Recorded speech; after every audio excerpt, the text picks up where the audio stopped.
Vamos a la columna de Flor. Flor, tenemos columna hoy. Tenemos hoy columna. Hola a todos, vuelto.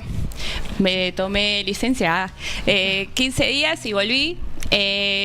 Dio la casualidad que para la primera columna armé algo en base a lo que había sido el 24 de marzo y bueno, ahora estoy volviendo. Es como si yo estuviera cubriendo las efemérides de alguna manera, sí que nadie me lo pida, claro, pero nadie me lo pidió, nadie me dijo, che, ¿sabés que nosotros no vamos a hacer esto, hacelo vos? No, pero de alguna manera me pareció como bastante consecuente venir y comentar algo en relación al 2 de abril, que fue el pasado 2 de abril, que fue una conmemoración más y no menor, tampoco de lo que fue el Día del Veterano y los Caídos de Malvinas.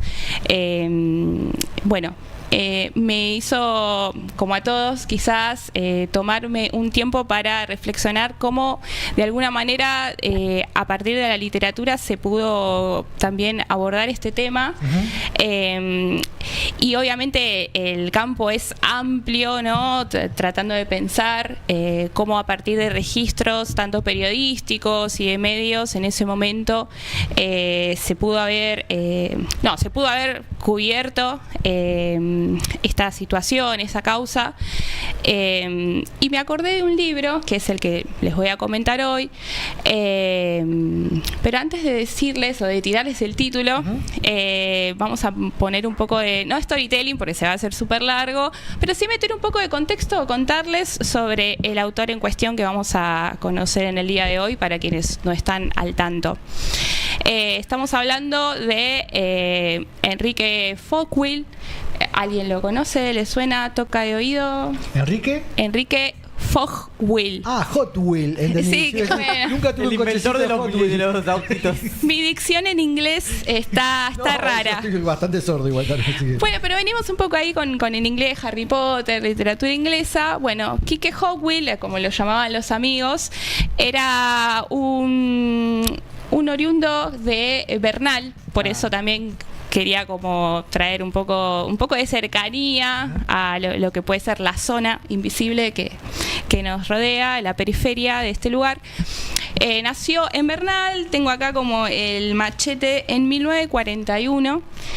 Y bueno, estamos hablando de un muchacho que no arranca como escritor per se, no es que dice, bueno, mi vocación es escribir y ya, sino que estamos ante un perfil de marketing, un tipo que estudió publicidad, una persona que desarrolló una carrera tan amplia que pudo fundar una agencia y trabajar con marcas emergentes en ese momento y posicionarlas a lo que hoy es en día Quilmes, justamente la cervecería. Sí, tal es así que el eslogan "El sabor del encuentro", que lo tenemos como súper incorporado, sí, y es una asociación directa, fue justamente... ¿En serio? Exactamente. Tremendo. Sí. ¿Cobra regalías por eso? ¿Cómo es sabés algo así? Y yo supongo que sí, no voy a darlo por hecho, pero sí, de hecho no fue la única, pero esta es como la campaña más emblemática. Sí. ¿Y por qué traigo este detalle antes de entrar al libro?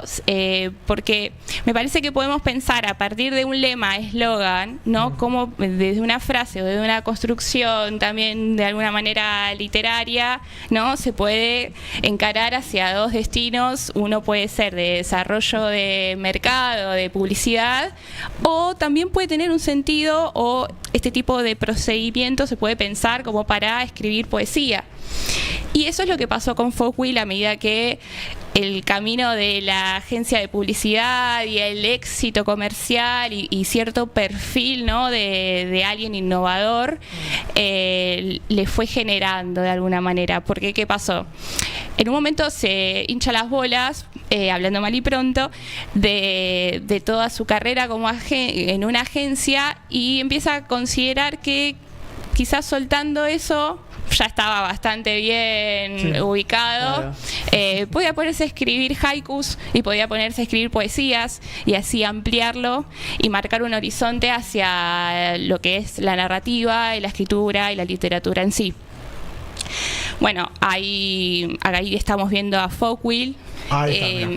Esta es parte de todo el material que van a ver visual. Es un registro del archivo de la Biblioteca Nacional que realizó el año pasado. Está disponible en PDF si lo pueden buscar, o después nos escriben a la zona o al kiosquito. Es un archivo que se compiló con todos los registros desde el principio, tanto de fotos como visuales, porque al tener un acervo tan importante, ¿no?, de material de archivo, tanto de recortes periodísticos, cosas que él las utilizaba en función a las campañas publicitarias que realizaba, sí, y luego para esta novela que vamos a ver en un momentito, se pueden imaginar, ¿no?, también teniendo en cuenta todo un registro analógico que era enorme, ¿no?, pensando en épocas de lo que fue del siglo anterior hasta, bueno, sus últimos años, donde él, desde que lo determinó, nunca dejó de escribir también, ¿no? Claro. Bueno, dado este contexto, él continúa o empieza a escribir ciertas poesías o ciertas líneas en verso, como si fueran propuestas de publicidad, y cuando las presentaba, hay una anécdota que comenta que cuando las presentaba como al equipo de publicistas, sus ideas eran poesías y ya estaba como en un plano muy abstracto, claro, que medio que le sugirieron, che, ¿por qué no publicás esta? Sí, ¿por qué no te haces un tallercito? Claro, ¿por qué no te compilás todo esto? Porque dice que escribía, tenían reuniones, así como acá podemos estar reunidos hablando, comentando las noticias, y él escribía poemas. Es como que estaba empezando a disociarse. Claro, era el chico de las poesías, era Romeo Santos. Terminó siendo el sabor del encuentro a la propaganda de Barney de los Simpsons. Sí, sí. El disociado.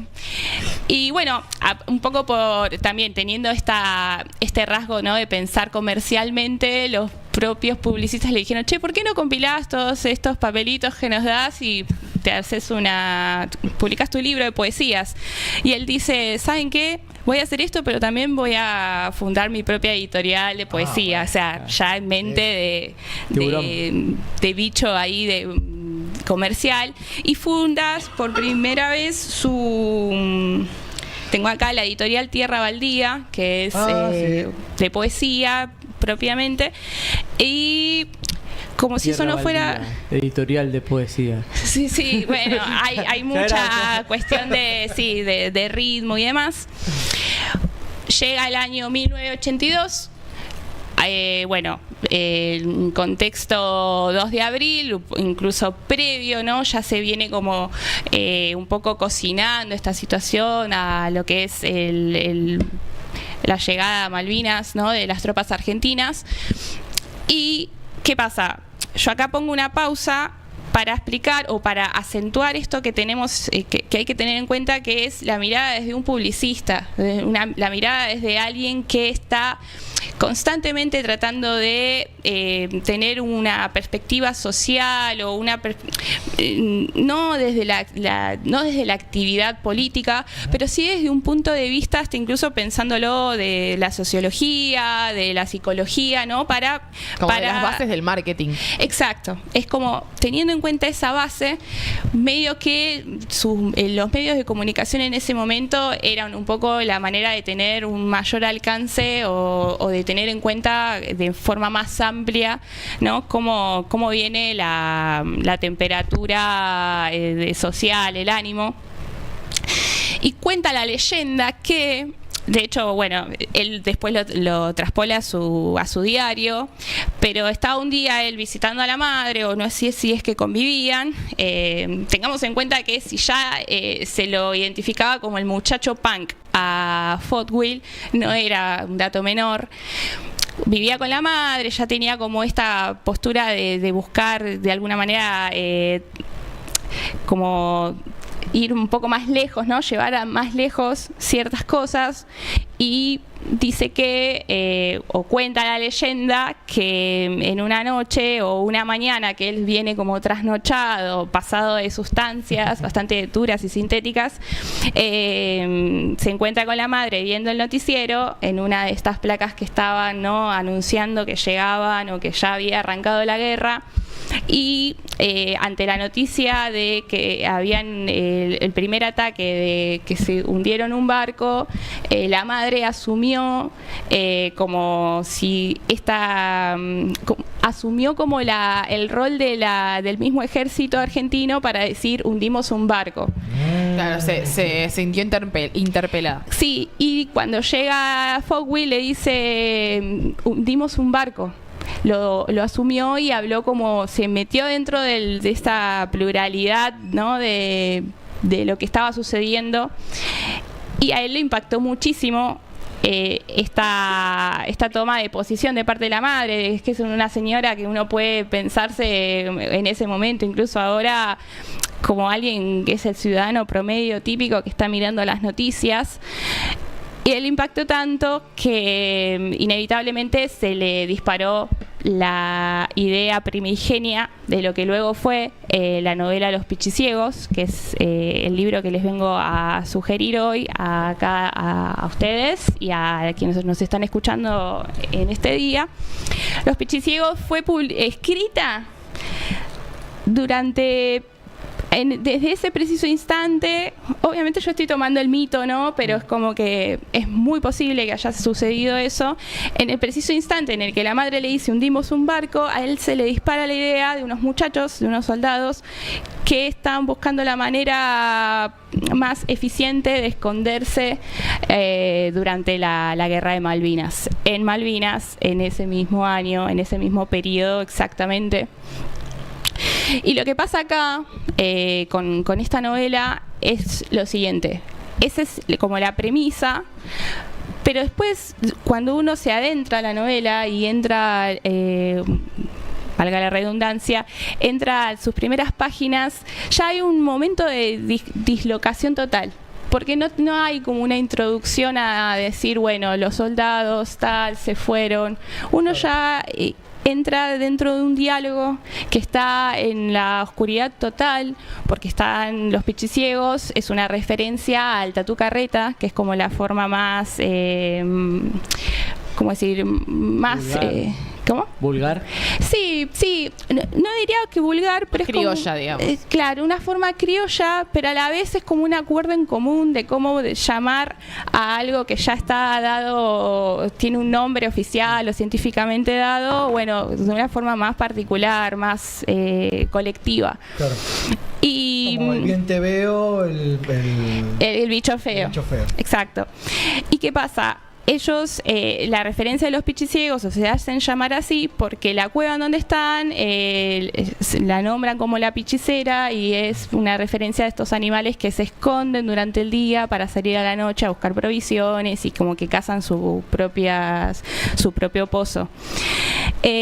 Durante la novela lo que pasa, esta dislocación a lo que me refería, es que uno necesita tiempo y lleva tiempo empezar a identificar quiénes hablan, hacia dónde van. No tiene una forma lineal, ¿no? de una narración típica, y sobre todo en un relato de guerra.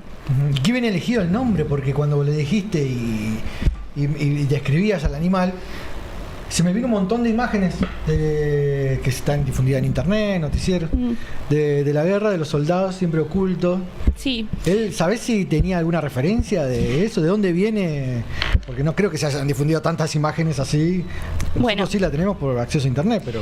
Sí, exactamente a eso iba. Esta novela tuvo un efecto muy, muy particular, no solo en ese momento, sino hasta hoy en día. Es algo que básicamente te viene a dinamitar todo, porque él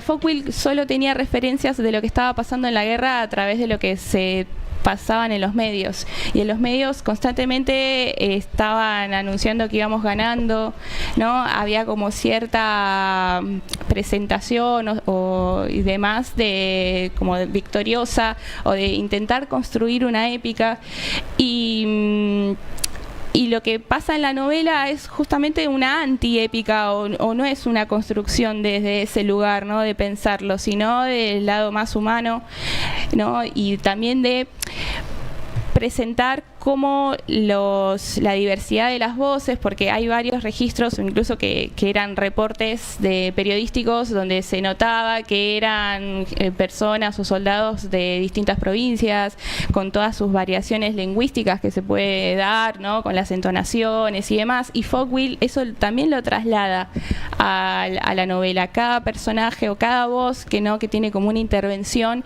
tiene sus propios acentos, y es muy impactante justamente leerlo y sabiendo que lo escribió como hasta la primera parte de la novela durante 15 días de corrido, sin tener ninguna otra referencia más que estos registros o los medios de comunicación principalmente, pero también desde la experiencia propia, porque en ese momento él comenta que tuvo que hacer la colimba, entonces también desde ese espacio en común él pudo como tomar la experiencia de tener conversaciones con otros pueblerinos y con personas que luego él pudo plantearse, imaginar que estaban ahí y cómo podrían haber sido los diferentes tipos de conversaciones, pero todos con el mismo fin, de decidir no desertar de la guerra ni tampoco tomar posición, ¿no? Y un poco el objetivo de estos personajes es sobrevivir. Bueno, ¿qué pasa? También hay otro mito, otra leyenda que cuenta que obviamente la velocidad en la que él escribió esta novela va en simultáneo con un periodo de mucho consumo de sustancias. Entonces cuenta la leyenda que él para escribir no dormía y uno un poco puede